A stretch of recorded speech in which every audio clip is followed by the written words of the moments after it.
Best varicose veins చికిత్సనే పొందండి. నొప్పి లేని చికిత్స కోసం సంప్రదించండి ఎబిస్ హాస్పిటల్.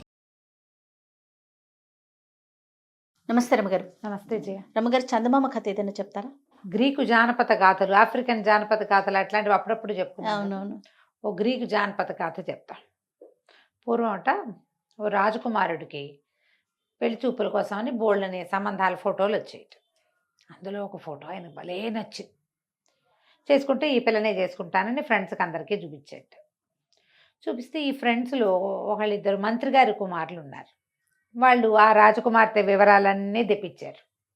తెప్పించి, ఓరు బాబు, ఈ అమ్మాయి సామాన్యురాలు కాదు, ఈ అమ్మాయిని చేసుకుంటామని వెళ్ళిన వాళ్ళలో ఎవరు తిరిగి రాలేదుట, అక్కడ ఏదో ఉంది ఆ ఊళ్ళల్లో రహస్యం, వద్దన్నారు. వద్దంటే ఇతను అన్నాడు, అప్పుడు చూడంగానే తొట నచ్చింది. తొలుత చూసేసరికి నచ్చింది. నచ్చిన పిల్లని చేసుకోలేని రాసపుటకెందుకు, అదే కదా, అదేమిటో చూసి నేను ఆ పిల్లనే చేసుకుంటాను అన్నాడు. వాళ్ళు వీళ్ళు వద్దన్నారు. రాజుగారు ఏమన్నాడంటే, నేను చేసుకొని నువ్వు వెళ్తాడు అని చెప్పి సరే వెళ్ళమన్నారు. అప్పట్లో ఈ ఫోటోలు ఆ ఊరు నుంచి ఈ ఊరికి రావడానికి కూడా 6 నెలలో 10 నెలలో పట్టేది. రాజకుమారుడు ఇక్కడి నుంచి అక్కడికి వెళ్ళడానికి కూడా అంతే సమయం పడుతుందా? కరెక్ట్గా వివరాలు ఎవరికీ తెలియదు. వేగ్గా తెలుసు ఆ ఊరు వెళ్ళిన వాళ్ళు ఎవరు తిరిగి రారు. సరే, రాజకుమారుడు బయలుదేరాడు. ఇది ఒక గ్రీకు దేశం. ఇతను ఆ ఊర్లో ఆ రాజ్యంలోకి అడుగు పెట్టేసరికి ఆ మొదటి రహదారుల్లోనే ఒక గుంపు కనపడింది అబ్బాయికి. ఏమిటో మాట్లాడుకుంటున్నారు, ఏమిట్రా అని చూశాడు. చూస్తే ఒకడు రకరకాల పిట్టలు అమ్ముతున్నాడు, ఇంతంత పంజరాల్లో పెట్టి. అన్నీ అయిపోయినాయి, ఒకే ఒక పెట్టను. పంజరం భలే బాగుంది. ఆ పిచ్చుక దాంట్లో ఉన్న పక్షి కూర్చుని దాని మీద వేళ్లాడే దాని మీద కూర్చుని ముక్కు లోపల పెట్టుకుని కూర్చుని, అదేం పక్షో తెలియటల్లా. కానీ అక్కడ అన్ని బుల్బుల్స్ అవి ఇవి కొనుక్కున్న వాళ్ళు 2-3 నిలబడి ఒకళ్ళిద్దరు దాని మీద డిస్కషన్ పెడుతుంటే, ఈ లోపలున్న ఫలానా పిచ్చి వస్తువు పక్షి కూడా బుల్బుల్నేనని భావించాడు రాజకుమారుడు. ఏమనుకున్నాడు, ఎవరు తోడు లేకుండా వచ్చాము, ఓ మాట్లాడే పక్షిని కనుక కొనుక్కుంటే ఈ బుల్బుల్స్ అవి కిచుకిచు పాడుతూ ఉంటాయి, కొంచెం కాలక్షేపంగా ఉంటుంది, మరీ ఒంటరిగా లేకుండా ఉంటామని వాడు ఏదో రేటు చెప్తే ఆ రేటుకి డబ్బులు ఇచ్చేసి తీసుకున్నాడు. ఓకే.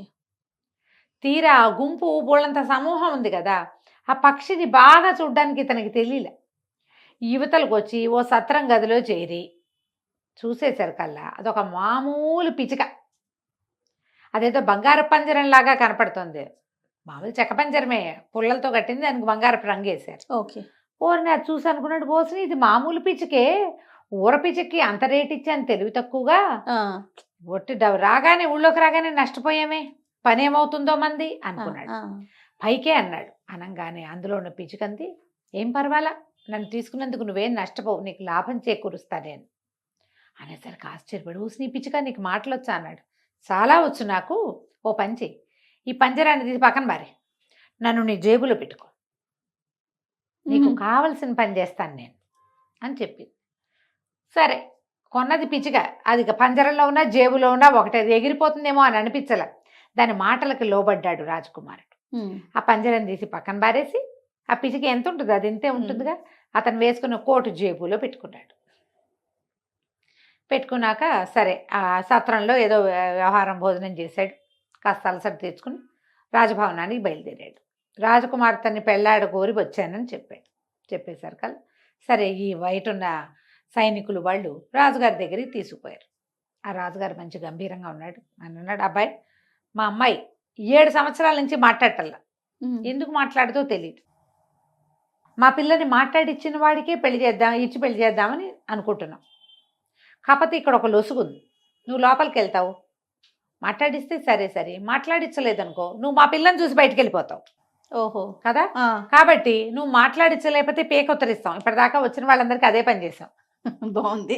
మరి లేకపోతే రాజకుమార్తె చూడ్డానికి వస్తాడు ఒక్కొక్కడు, చూసి అలా ఉంది ఇలా ఉంది, నేను ముక్కు వంకర మూతి వంకర చెప్పడు, అదే కదా చెప్తాడు, బొమ్మలేసేస్తారు ఇంకొకళ్ళు. అందుకని మేము ఆ అవకాశం ఇవ్వం, తల ఉత్తరించుకోవడానికి సిద్ధపడితేనే రా. చాలామంది వచ్చి వెళ్ళిపోయారు వెనక్కి. కానీ కొంతమంది రాజకుమారులు రాచపుటకనుకో, వాడు ఏమనుకుంటాడు, చచ్చినా సరే సాహసం తీరా డింభకాని పోతాడు లోపలికి. తర్వాత ఏమవుతుంది, గెల్టెన్లోకి వెళ్తాడు వాడు, ఆ మెడకత్రిచ్చే దాంట్లోకి. సరే భయ్, ఏ పిచ్చికంది లోపల నుంచి చెప్తుంది, బెదరకు నేనున్నా, భయం లేదు, పద వెళ్దామంది. ఇతను కూడా కాస్త ముందు వెనక ఆలోచించకుండా సరే నేను మాట్లాడిస్తాను, నాకు చాలా సమర్థత ఉందన్నాడు. కుర్రాడు కొంచెం జవజవలాడుతూ బాగానే ఉన్నాడు. ఫలానా అదేదే దేశపు రాజకుమారుడు అని తెలుసుకుని రాజుగారు, నాయన జాగ్రత్త, మీ నాన్నకి ఎంతమంది కొడుకులో అన్నాడు. చాలామందే ఉన్నారండి, అయినా కూడా నేను గెలుస్తాను, నాకేం భయం లేదు, మీరు నన్ను రాజకుమార్తె దగ్గరికి పంపించండి అన్నారు.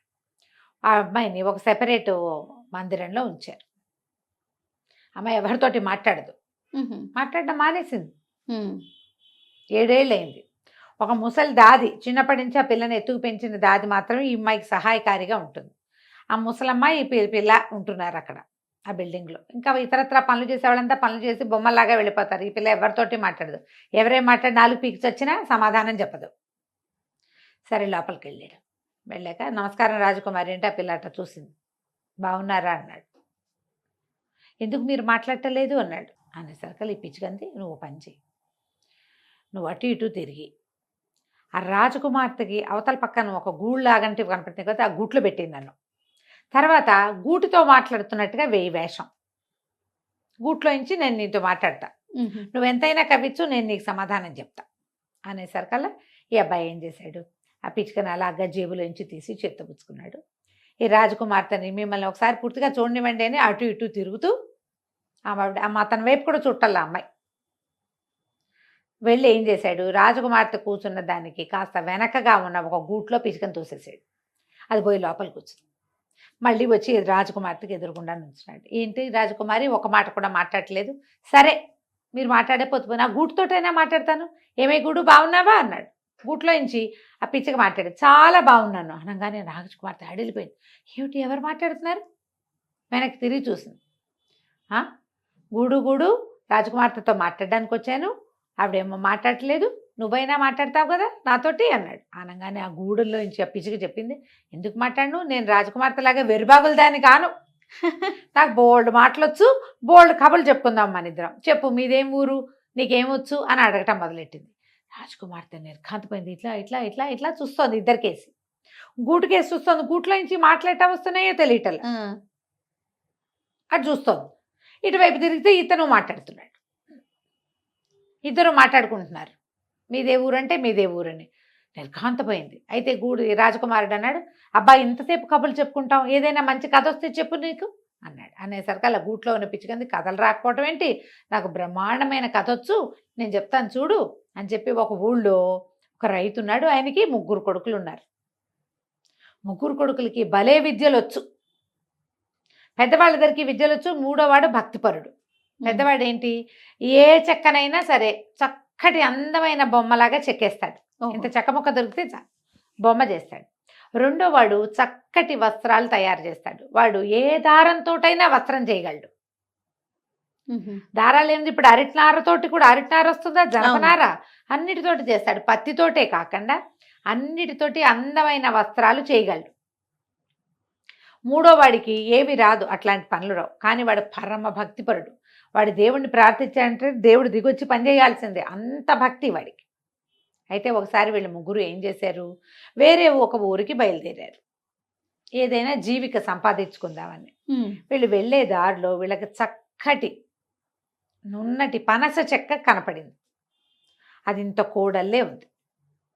ఉండేసరికి వీళ్ళు ఏం చేశారు, రాత్రిపూట చీకటి పడ్డాక అక్కడ విడిది చేసి కాలక్షేపానికి పెద్ద అబ్బాయి దాన్ని చక్కగా చెక్కి అందమైన బొమ్మగా తయారు చేశాడు.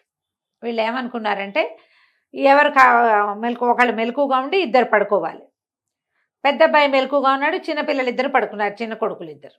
మెలకుగా ఉన్నప్పుడు ఈ పనస చెక్కని నున్నగా చేసి అందమైన బొమ్మను చేసి అక్కడ పెట్టి తన వంత అయిపోయాక పెద్ద అబ్బాయి నిద్రపోయాడు. రెండో అబ్బాయి మెలకు వచ్చింది, వాడికి మెలకుగా కూర్చున్నాడు. తమ్ముడికి అన్నయ్యకి కాపలా కాస్తూ ఈ అందమైన బొమ్మను చూసి, బొమ్మకు బట్టలు లేవని సమీపంలో ఏవో నారున్న చెట్లుంటే ఆ నారంతా తీసుకొచ్చి దాంతో చక్కటి వస్త్రం అల్లి ఈ బొమ్మకి చుట్టబెట్టాడు. ఇంకో 2 గంటలు అయిపోయాక రెండో అబ్బాయి పడుకుని నిద్రపోయి తెల్లవారుజామున 3వవాడు మెలకుగా కూర్చున్నాడు. అన్నయ్యలు ఇద్దరికి కాపలా కాస్తూ ఆ బొమ్మను చేత్తో కూర్చుని, దేవుడా ఎంత అందమైన బొమ్మ, ఎంత చక్కటి ముక్కు, ఎంత చక్కటి మూతి, ఎంత అందమైన మొహం, ఎంత బాగుంది కదా, ఇంత బాగున్నా ఈ పిల్లకి ప్రాణం వస్తే ఎంత బాగుంటుందో అని దైవ ప్రార్థన చేసుకుంటూ కూర్చున్నాడు. తెల్లవారేసరికి బొమ్మ కాస్త అమ్మాయి అయిపోయింది ఓ అని చెప్పింది పిచ్చుక. బొమ్మ కాస్త అమ్మాయి అయిపోయింది. ఇప్పుడు చెప్పు, 3 అబ్బాయిలు ఉన్నారు. ఒకడు చెక్కాడు, ఇంకోడు వస్త్రాలు ఇచ్చాడు, మూడోవాడు ప్రాణం ప్రాణం పోసాడు. పోసాడు. ఈ 3లో ఈ పిల్లని ఎవరు పెళ్లి చేసుకోవాలి అని అడిగింది. ఉమ్. అడిగేసరికల్లా రాజకుమార్తె కూడా కథ అంతా వింటోంది. మరి రాకుమారుడు అన్నాడు, ఏముంది, ఆ బొమ్మని చెక్కింది వాడెవడో వాడే పెళ్లి చేసుకోవాలి అన్నాడు. అనేసరికల్లా గూడుంది, అలా ఎలాగా, బొమ్మని చెక్కితే మాత్రం దానికి అందమైన బట్టలు కట్టి దాని సౌందర్యాన్ని పెంచిన వాడెవడు, రెండోవాడు చేసుకోవాలి అంది. అనగానే ఈ రాజకుమార్తె శివాలు నచ్చి, గడిది గుడ్డేం కాదు, దానికి ప్రాణం పోసింది మూడోవాడు, వాడు చేసుకోవాలి పెళ్ళి అని మాట్లాడేసి అనగానే బయట నుంచి ఆ ముసలమ్మ బయట కూర్చుని ఉంది. ఈ కథ అంతా ముసలమ్మ కూడా ఉంటుంది. అమ్మో మా చిన్నరాణి మాట్లాడిందని పరుగులు పెట్టేసరికి రాజుగారు అందరు వచ్చేసారు. ఏమబ్బాయి, మా అమ్మాయి మాట్లాడిందా అని అడిగాడు. మాట్లాడిందండి అన్నాడు. ఈ అమ్మాయి ఏంది, అంత అబద్ధం, నేనేం మాట్లాడలా అని చెప్పింది. ఎప్పుడైతే ఈ దాది చిన్నరాణి మాట్లాడింది అనగానే అమ్మాయి ఇట్లా నోటి మీద చేసుకుని కూర్చుంది. ఇంకా మాట్లాడకుండా ఉందామనుకుంది. మాట్లాడింది అని కవించేసరికల్లా అబ్బే నేను మాట్లాడలేదు.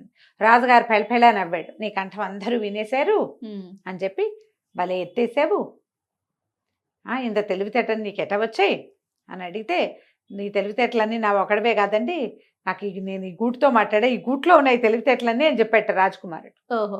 అప్పుడు పిల్ల చెప్పింది, అవునా అన్న, గూట్లో నుంచి ఎవరో మాట్లాడారు అని చెప్పింది. గూడే మాట్లాడిందంటే ఆ గూట్లో నుంచి ఇట్లా పిచ్చిగా బయటకు వచ్చింది. బయటకు వచ్చేసరికి అలా ఆశ్చర్యపోయారు, ఏమిటి అని. ఈ రాజకుమార్తె ఒకరోజు ఒక గూని మంత్రగత్తెని చూసి గూనిగా ఉందని వెక్కిరిచ్చింది. అందుకని నోరు మూతపడిపోవాలని ఆవిడ శాపం పెట్టింది దీనికి, ఈ పిల్లకి. అందుకని పిల్లకి మాటలు పోయినాయి కానీ ఈ మంత్రగత్తె వల్లే ఈ పిచ్చిక కూడా మాటలు వచ్చినాయి పిచ్చికి. అదేం చేసింది, ఇక్కడికి వచ్చి ఈ ప్రాణం లేని దాంతో గూటుతోటి కదా మాట్లాడుతుంది, అందులో పిచ్చుకుందని పిల్లకి తెలియదుగా. ఆ ప్రాణం లేని వస్తువుతోటి మాట్లాడడం వల్లే దీనికి మళ్ళీ ఆ శాపం పోయిందనమాట. పిచ్చికి తెలుసు ఆ కిటుకు, అందుకని అది లోపలికి వచ్చింది. సూపర్.